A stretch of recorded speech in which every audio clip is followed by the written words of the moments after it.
been big on customers since pretty much day one. You guys got it right away. Any tips you want to share in that area?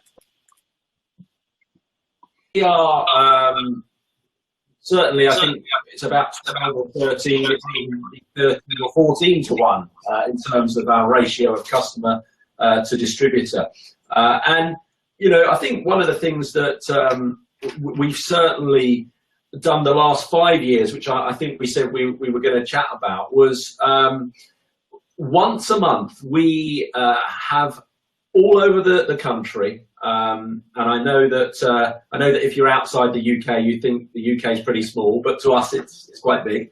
But we have once a month, one evening a month, an opportunity for all of our distributors to come together for a night out, where they have a pizza and a drink together, and they just chat. They just sit around the table. There's no formal meetings. There's no presentations. There's no slide decks or anything like that.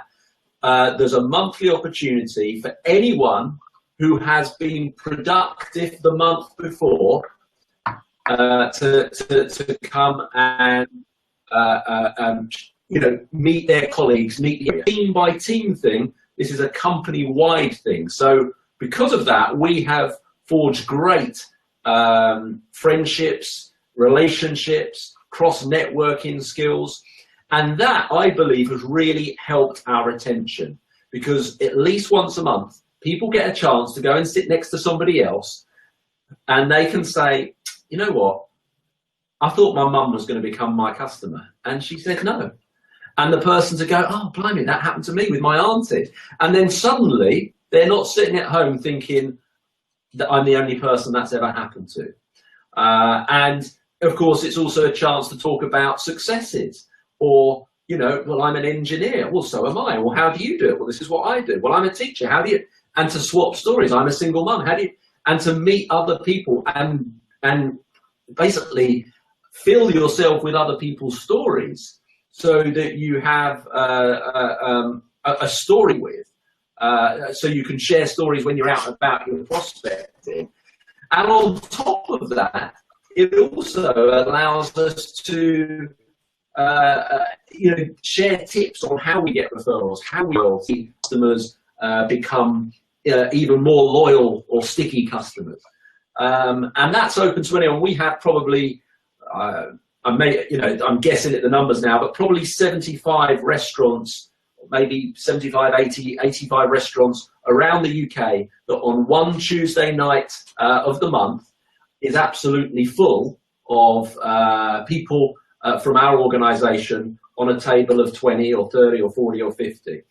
And that, I think, has done wonders for us, because it's only anyone can come as long as they've got at least one customer or one new distributor in the month before. If they get two, they get an extra ticket, they get an extra invite as such, and they can bring a team member or a customer who they can thank that customer, or a new partner, whoever it might be. And what I think is nice about that is that it has really helped our retention, because the people who would have otherwise just got one every few months and then floated away and maybe got despondent with us and gone to another network and then repeated that behavior and got despondent with that and gone to another network, etc., etc. They stay with us. They stay with us much longer, or they just don't leave us. And now they have something to strive for, because they want that monthly association. For some people, it's their only night out of the month, where they actually, right, okay, I've got a night out away from the kids, we can go as a couple, whatever it might be. And I really feel that's helped us. Now, funnily enough, we have, I think that incentive, that particular concept, is nothing new. It was actually Big Al. I think where this was born was Big Al told us that many years ago, he was doing, you know, with his organization, you know, Chinese buffets, Indian buffets, whatever it might be, once a month or once a fortnight, where everybody would get together. And some of our people who sat and chatted to him on the direct selling cruise over a slice of pizza or whatever it was, donut, they were like, well, why don't we do that? and they took that idea away. And of course, that's the big value of networking in anywhere. You know, just a few people were on the direct selling cruise sitting talking to Big Al over a slice of pizza or something. They took that idea, they went and did it on a small level in a couple of restaurants locally, and then it grew, you know, through the whole company, and the company adopted it as something that they wanted to support. But where we've become a victim of the success now is that, of course, some people will say, oh, well, you know, we're minimizing people's targets because we're only telling them get one a month. And I keep saying, you're missing the point. These are the people that we would have lost if we'd have told them you have to get 5 or 10 a month, because we're now stretching them to super. Whereas right now, this is a celebration of everybody who can just do the bare minimum each month. And whilst I will get criticized for endorsing bare minimums, my point is this keeps the 80%ers focused as well. It gives them a chance to achieve something rather than just the very, very top performers who get to win the car, you know, achieve the car promotion or holiday.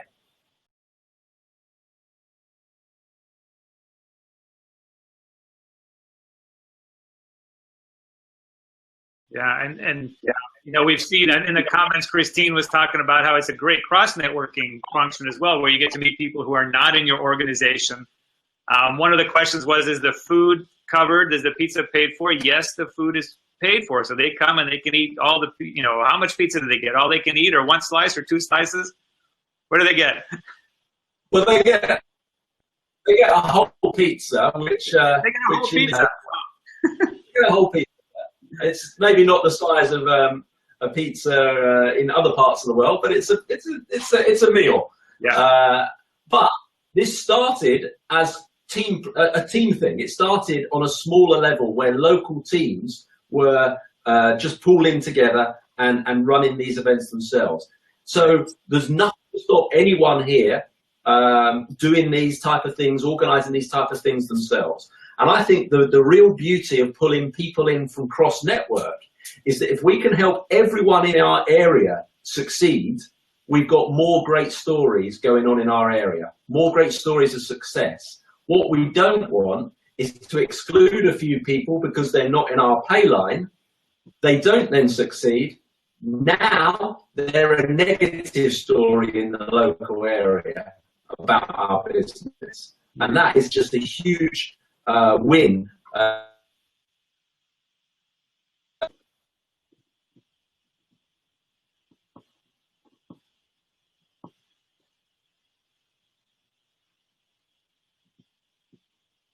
All right, Wes, I lost you there for a second, but I'm going to assume that you've made the point there. Jaga in the comments talked about that it's a great way to keep people around longer, and so it is very much a retention tool. This, you know, these are a retention tool. You mentioned the direct selling cruise. Some people are thinking, well, what is this direct selling cruise? You go to directsellingcruise.com. Directsellingcruise.com. Our cruise is this year in November.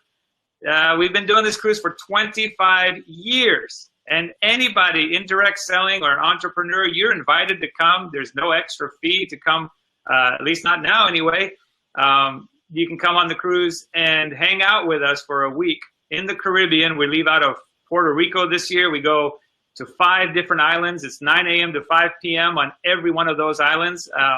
And it's a chance to just go to the beach with Wes Linden or eat pizza with Big Al up on deck or have dinner with me or watch a show. And then we do some trainings there as well. It's one of the greatest vacations you can imagine. So you can go to directsellingcruise.com, check that out. Wes mentioned a guy named Tom Big Al Schreider. In my opinion, Tom Big Al is one of the people that has had more influence on more people inside of our profession and a bigger ripple effect on the success of our profession over the last 30 years than anybody I know. He's always on the road. He's always teaching and training. And here you see one idea that's taken root that's probably created, I don't know how many hundreds of millions of dollars in sales as a return on the retention side. And can you do a pizza party at a Chinese buffet? That's what we do. We do it at a Chinese buffet here in Houston. You can do a buffet for $7.95. It includes a fortune cookie and it includes iced tea, right? For $7.95, I can get people together. And let me tell you what, $7.95 is a whole lot much better money spent than buying some strange leads of people that will never answer your call, right? There's all this weird stuff you can spend money on, but what if you spent some of that money, reinvested it into your business to create more retention? And I think that's something to think about, right? Again, we're not telling you what to do. We're simply telling you something to think about. Another retention tool is building depth. And I'm not going to go into a ton of detail on this because we covered this extensively at the Mastermind event, and that is the idea of building depth within your organization. But what we found is if you sponsor somebody and then you rotate the pattern, right, whatever it is, get 4 customers and 2 distributors, whatever it is, and you help this person rotate the pattern, and then you help somebody on their team rotate the pattern, somebody on their team rotate the pattern. The deeper that organization grows, so 1, you help them get customers, and 2, you build some depth in their organization, the higher the likelihood that they're going to stick around, right? That creates retention. So depth creates retention. Another thing that creates retention are events. So one is pizza parties, but you can have leadership events. We have events in Florida where people come on down. You guys just did an event, Wes, where it was a kind of a celebration with different bands. You know, we go to soccer games together with team members. You can do all kinds of cool things locally, hang out, just go to the beach together, right? These are all things that bond your team. And you can do this with customers. You can have customer appreciation parties. Sometimes, Wes, we forget that, we spend all this time being thoughtful on a prospect because we hope they join. And the moment they join as a customer, we stop being thoughtful with them. We kind of ignore them. And that's actually the time where we should be even more thoughtful with them. So let me give you a quick tip on how to do this online. And I'm going to zip through it really quickly, but it's a huge tool for our organization. So if I met Wes right now and we had a good conversation, I would hand him my phone. I would open it up to my contacts, and I would say, could you put in your name and phone number in here so I can send you my name as well, and we can connect on through SMS. And for 5 years, I've done this, Wes. You've seen me do it in Spain, right? You've seen me do this in all parts of the world, and I've never had anybody turn me down. I then have their phone number. I put it in here, and I immediately send them a text message with my name so they know how to spell my name. Then I find them on Facebook, because almost everybody's on Facebook. And I put them in a list on Facebook. It's called a prospect list. And I put them in the list, and then in the mornings or once a week or 3 times a week, whatever your schedule, I click on prospects on Facebook, and my timeline fills up with all the people that I've met and what they're doing, right? Because I have 5,000 friends on my Facebook page, and many of them are on my team, and that's not really helping me for this particular case. So I've got to be able to sort them. And then I might see that Wes, went to a wedding, or that Wes was celebrating a memory from 5 years ago. And I see that on the timeline. And I can do a couple of things. One is I can click it, which is a high five, or I can comment on it, which takes about 3 seconds longer, which is a big hug. And Wes is going to notice that I've been doing that for a week or a month or 2 months, and he's going to start feeling good about me, right? Because I've liked and commented, I've high-fived and hugged his Facebook activity because I didn't ignore it. And if my company has a special, this is a good time for me to reach out to him and say, hey, by the way, you know how I mentioned that I work with this company? Right now we're having a buy one, get one free, or whatever it may be. And I can message him, and he's not going to be offended by that message because he's going to see that I've been thoughtful with him. Now, I'm not being strategic with him. I'm being thoughtful with him. Now, what happens, Wes, a lot of times is the moment that Wes becomes a customer of mine, I stop doing that. And that's actually the time that you should be doing it even more. You should be even more thoughtful with that customer, because the goal isn't for every one of your teammates to get 1,000 customers each. It'd be great if they did, but that's not realistic. If over time, every one of your distributors gets 10 or 20 customers, and they have a relationship with those 20 customers, and they're thoughtful with those 20 customers, you're going to see a lot of great retention on those 20 customers. Those 20 customers aren't going to just get up and leave and go buy products from somewhere else. So you can use Facebook in that way to create a list that's called customers, and then be thoughtful with those customers. If they just got married, or their daughter got married, or they were having a hard time, reach out to them, be a friend.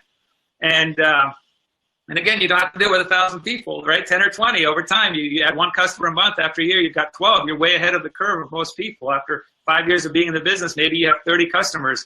It's easy to stay thoughtful with 30 people. It's really easy, especially with social media. So that's another retention tool, is just be thoughtful with people online, make a list, and